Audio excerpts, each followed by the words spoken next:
Star Trek. Jako dzieciak uwielbiałem wszelkie produkcje spod znaku Gwiezdnej Wędrówki. Widowiskowe efekty, niewyobrażalne cuda wszechświata, nieosiągalne technologie, przerażające adwersarze. Dlaczego więc dziś ta seria znalazła się na ostrzu wikińskiego miecza? Zobaczcie.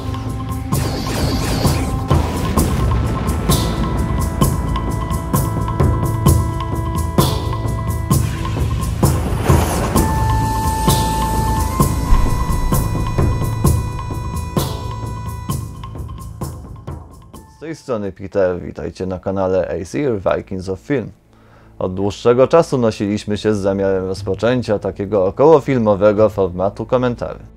W związku z tym zapraszam Was na inauguracyjny film z cyklu Na Ostrzu, w którym będziemy się pastwić lub rozpływać nad rozmaitymi produkcjami filmowymi i telewizyjnymi różnych gatunków.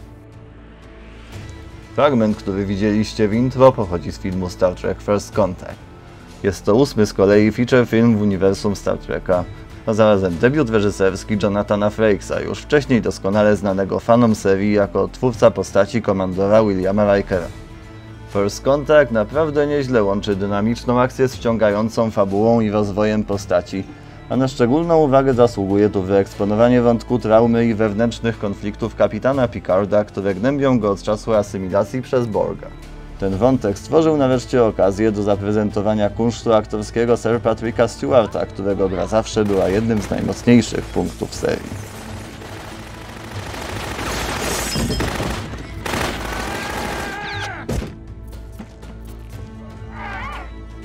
Osobiście uważam tę produkcję za naprawdę udaną, a wręcz za najlepszą, jaka powstała w uniwersum Star Trek The Next Generation. Star Trek 5 jest gorszy od 1. Pierwszy Star Trek jest dużo gorszy od 5. Piąty Star Trek jest wzorcem kiepskiej jakości. Nie oznacza to, że cała reszta jest jednoznacznie zła. Serial Nowe Pokolenie, zawierający 7 sezonów, spotkał się z pozytywnym odzewem fanów i zdobył szereg wyróżnień, m.in. 19 nagród Emmy czy 2 nagrody Hugo. Niestety, wprowadził zarazem wiele strapiących całe uniwersum problemów i skodyfikował szereg powszechnie wyśmiewanych motywów, czego odbiciem jest nieustający zalew memów. I nie chodzi tu wcale o brak Spocka. Otóż Gene Roddenberry miał konkretną wizję tej serii. Ma pokazywać ewolucję gatunku ludzkiego względem jaskiniowca z XX wieku. Udało mi się odszukać tzw. Biblię serialu, czyli zbiór wytycznych dla scenarzystów, by mogli możliwie wiernie oddać pomysł twórcy serii. Wynika z niej raczej pompatyczna wizja ludzkości, która odeszła od pierwotnych instynktów, takich jak chciwość czy agresja, a na najsilniejszym krążowniku bojowym, który nie jest już krążownikiem bojowym, bo flota gwiezdna ma być mniej militarna, będąc zarazem główną siłą zbrojną tej federacji planet, podróżują rodziny z dziećmi. No bo wiecie, Ziemia to w XXIV wieku dosłownie raj, ale ludzie zrozumieli, że powinni przeżywać życie na całego, więc podróżują sobie turystycznie na statku, który ma odkrywać nowe, nieznane i potencjalnie niebezpieczne zakątki kosmosu. W Biblii mamy jednocześnie takie oto odklejone pomysły Roddenberry'ego. Karabin fazerowy pojawia się rzadko i jest rzadko używany. Ma wystarczająco dużo mocy, by wykopać Los Angeles do oceanu. No nic dziwnego, że tak specyficzna wizja sprawiła nie lada kłopot scenarzystom, którzy w czasie preprodukcji pierwszego sezonu zmieniali się jak w kalejdoskopie.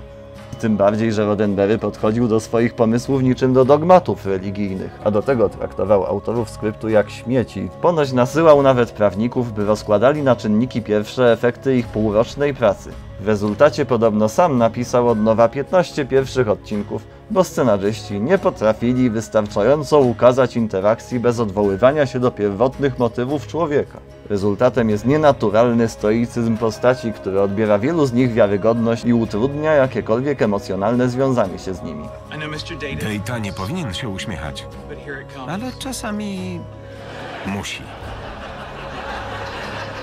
Tak oficjalne rozmowy wśród ludzi spędzających ze sobą 24 godziny na dobę rzadko brzmią naturalnie i chyba jedynym aktorem z wystarczającym warsztatem, by udźwignąć takie zadanie, był Stewart. Proszę wyjaśnić. W ścianie są przedziały. Każdy mieści 2 Borg. Dzięki tym przedziałom Borg tworzą kolektyw. Każdy przedział przystosowany jest dla specyficznego Borga. Tutaj następuje połączenie. Są zgrani jak gigantyczny zegar.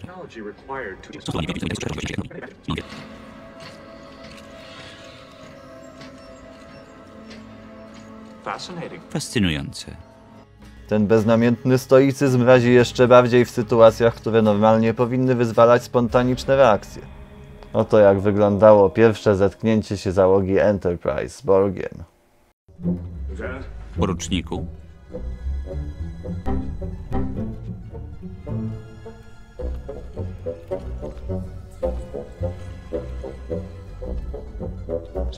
status.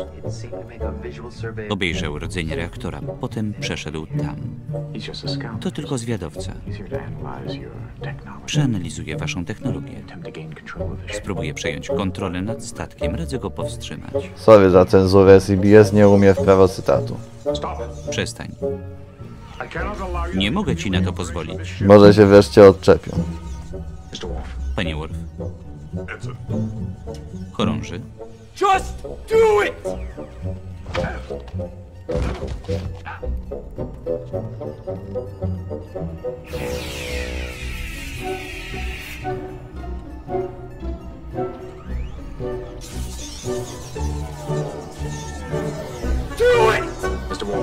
Panie Worf. Proszę za wszelką cenę zneutralizować intruzę. What are you waiting for? Do it! Nie no, całe szczęście, że nie musieli pisać jeszcze jakiegoś podania do bazy, by móc tego intruza zneutralizować. To zresztą jeden z najgorszych problemów Star Trek, który wychyla swój groteskowy łeb już ze wspomnianej Biblii serialu. Twórcy nie ogarniają już chyba własnej wizji floty gwiezdnej.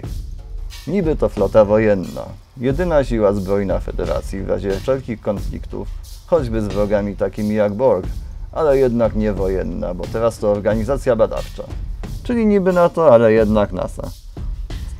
Statki kosmiczne są uzbrojone jak nigdy dotąd, ale nie nazywamy ich już okrętami wojennymi, tylko statkami pasażerskimi albo badawczymi. Broń ręczna dezintegruje przeciwnika jednym strzałem, ale nie posiada podstawowych przyrządów celowniczych, więc nie mam pojęcia, jak trafiają swoje cele zamiast siebie nawzajem. Załoga statku ma wypełniać zadania typowo militarne, na przykład abordaże statków czy rekonesans niebezpiecznych terenów, ale ich uniformy muszą przy tym wyglądać możliwie cywilnie. W efekcie pancerze ochronne na miarę dzisiejszej policji w Star Treku noszą tylko Borgi. Swoją drogą, żenujący rynsztunek bojowy żołnierzy Federacji bezlitośnie wykorzystuje nawet Borg, czyli główny wróg tego uniwersum, przeciwko któremu od lat opracowuje się najbardziej zaawansowane technologie wojskowe. A może w tym przypadku wystarczyłaby zbroja, a la imperialny szturmowiec? A może problem w tym, że twórcy nie ogarniają pragmatycznego aspektu technologii? Mike Wong, autor strony Star Destroyer.net i zawodowy inżynier, szydził, że dzieci w Star Treku wychodzą chyba na plażę z przenośnymi generatorami pola siłowego zamiast wiaderka i łopatki. W realnym świecie wszelkie rozwiązania technologiczne muszą być przede wszystkim praktyczne, jak najskuteczniej wykonywać określone zadanie i to najlepiej przy jak najprostszej budowie. What the hell is that? Ale twórcy Star Treka mają na to zwis. Dla nich liczy się tylko to, byśmy widząc jakiekolwiek urządzenie od razu wiedzieli, jak bardzo futurystyczna i niewyobrażalna dla nas technologia jest niezbędna do jego działania. Oddziały teleportują się na statek wroga nieopancerzone, bo takie pancerze byłyby przestarzałe. Znacznie bardziej postępowo wygląda przecież kombinezon ze spandeksu.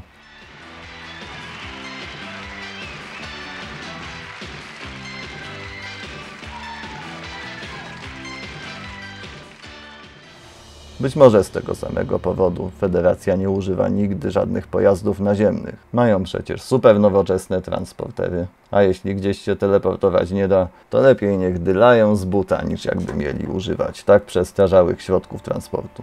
Logiczne i proste rozwiązania są przecież dla jaskiniowców. Każda najprostsza funkcja na statku musi być realizowana za pomocą jakiejś mega futurystycznej technologii. Niekiedy o ergonomii zapożyczonej chyba wprost od maszyn Goldberga. W pierwotnej wizji Roddenberry'ego nawet torpedy fotonowe, same w sobie już cholernie futurystyczne, miały dodatkowo być pozbawione jakiejkolwiek materialnej obudowy. Jej funkcję miało spełniać sztucznie wygenerowane w momencie wystrzelenia pole siłowe, trzymające tę antymaterię w kupie przez całą trasę lotu pocisku. Na szczęście ktoś mu chyba wytłumaczył, że to już lekka przesada.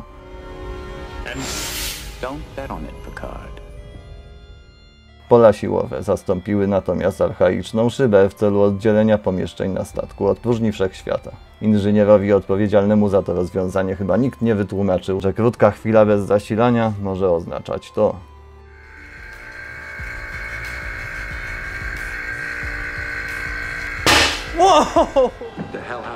A gdybyście jakimś cudem jeszcze nie zauważyli, jak bardzo zaawansowana jest ta technologia, to z pomocą przyjdzie wam technobełkot. Gdyby każdy storytellingowy grzech tej serii był jakimś ciałem niebieskim, to technobełkot byłby czarną dziurą. O ile oryginalny Star Trek używał technobełkotu z jakimś względnym umiarem, to The Next Generation i późniejsze serie zrobiły z niego niemalże dyscyplinę olimpijską. Istnieją nawet wyśmiewające to zjawisko internetowe generatory, jak ten widziany na ekranie. I w sumie takie randomowo wygenerowane zdania nie mają mniej sensu niż faktyczne dialogi z serialu. Nastąpiła transpozycja. A gdybyśmy użyli próbki DNA pobranej przed zachorowaniem? Musiałbym podłączyć do biofiltra czytnik molekularny. To żaden problem, ale brak ogranicznika regeneracyjnego spowoduje przeładowanie modulatora falowego. Interesujące. Teoretycznie jednak, panie Data, tak, kapitanie, zdoła pan wprowadzić modyfikację? Chyba tak. Wykonać. Czy normalni ludzie rozmawiają ze sobą w ten sposób? Czy na przykład jadąc samochodem analizują na głos procesy zachodzące w silniku, dzięki którym koła się kręcą i ich wehikuł jedzie do przodu? Prędkość warp, panie Spock. Spock nie pilotował Enterprise'a, był oficerem naukowym. Gdyby zobaczył migającą kontrolkę sprawdź silnik, zatrzymałby statek. Można oczywiście powiedzieć, że w Star Treku rozmawiają ze sobą specjaliści i używają żargonu. Tylko czy w prawdziwym świecie jakikolwiek żargon jest tak rozwlekły i opisowy, czy raczej stawia na ergonomię wypowiedzi i jak najszybsze porozumienie się między dwiema osobami. Na przykład będąc na planie zdjęciowym powiemy raczej, że do tego ujęcia założymy na kamerę standard, a nie fotonowy układ optyczny o niskowej 50 mm, matematycznie sprzężony z polem widzenia przedstawiciela gatunku Homo sapiens. Jedyny przypadek, kiedy w prawdziwym świecie słyszałem podobny pseudonaukowy potok słów, to ten film. Tachyon nie jest frekwencją, tylko jest źródłem frekwencji, ponieważ posiada cały potencjał potrzebny do kreacji idealnego kontinuum w naszym organizmie. Ssaki żyją 7 razy dłużej niż ich czas wzrastania, czyli u człowieka byłoby to 140 lat. My powinniśmy w super zdrowiu żyć 140 lat minimum. Zwierzęta żyją dłużej, dlatego że one nie umieją blokować energetycznego, idealnego kontinuum. A tak przy okazji, szczerze polecam kanał Mirabauta, autora genialnych parodii różnych osobistości internetowych, między innymi właśnie tej pani. Nie wąchasz, to nie to, zlizujesz.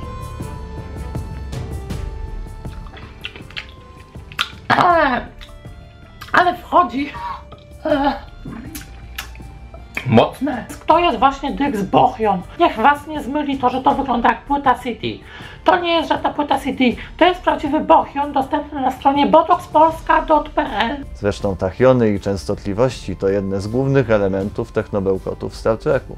Przypadek, czy raczej podobny modus operandi, czyli wziąć dowolny, byle jak najbardziej abstrakcyjny koncept fizyki kwantowej, im bardziej teoretyczny i niemożliwy do zbadania, tym lepiej, i przypadkowo wtrącać go w kompletnie odklejone od rzeczywistości teorie, a wszystko nagle zabrzmi mądrze i poważnie. Bezsensowne zlepki różnych pojęć fizycznych są też często wykorzystywane jako deus ex machina. Przypadkowe zmiany częstotliwości. Nie dajmy im czasu na adaptację. Musimy wyemitować impuls o tej samej częstotliwości. Jak?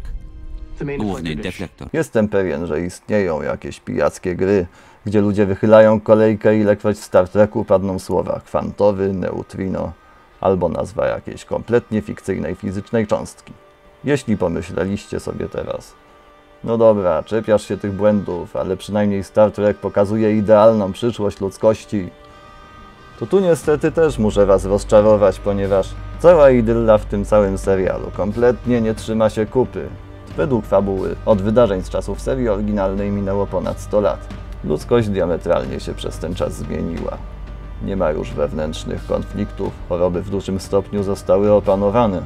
Nie istnieją już też agresja i chciwość, a wraz z tą chciwością zniknęły waluty i jakikolwiek transfer pieniężny. Bo wszelkie dobra można teraz bez ograniczeń replikować za pomocą technologii podobnej do transportera. Brzmi cudownie, prawda?